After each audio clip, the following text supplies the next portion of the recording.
అతను ఏమనమే, నువ్వు ఏమనమే. ఇప్పుడు నువ్వు కౌమారంలోకి వచ్చేసినావు. నీ బిడ్డ వచ్చినాడు ఏమన్నా. ఆమె బిడ్డకి ఇప్పుడు ఏదే ఆ వయసుకి తగినట్టుగా ఏం చేయాలనో ఇక్కడ నీకు అన్ని బాధ్యతలు వచ్చేసాయి. మన స్థితి మారిపోయింది.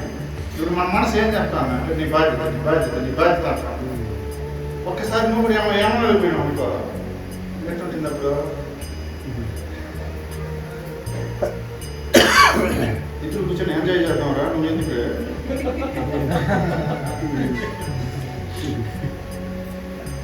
మారిపోతుంది.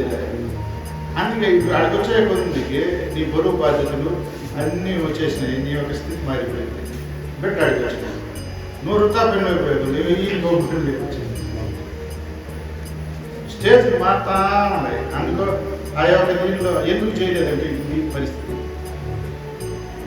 మనము కాలం ఎండాకాలంలో ఉండేటి వానాకాలం ఎక్కడ నేర్చుకుంటుంది. వానాకాలంలో అన్నీ ఉంటాయి. సూర్యచంద్రాలు ఉండాలి, వేడి ఉంది, అన్నీ ఉన్నాయి. వానాకాలం ఎండ లేదా లేదా? నీలో కూడా ఉంటుంది.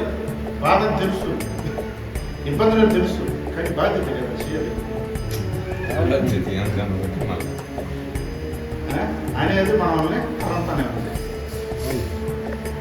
అంటే ప్రకృతిలో ఎట్లయితే అన్ని జరుగుతూ ఉన్నాయో ఇక్కడ మన శరీరంలో కూడా మన మార్పులు కూడా ఆయా స్థితిగతులు తగినట్టుగా మనం కూడా మార్పు చెందుతూనే ఉంటాం. దానికి తగినట్టుగా మన మనసు ఇదవుతూనే ఉంది.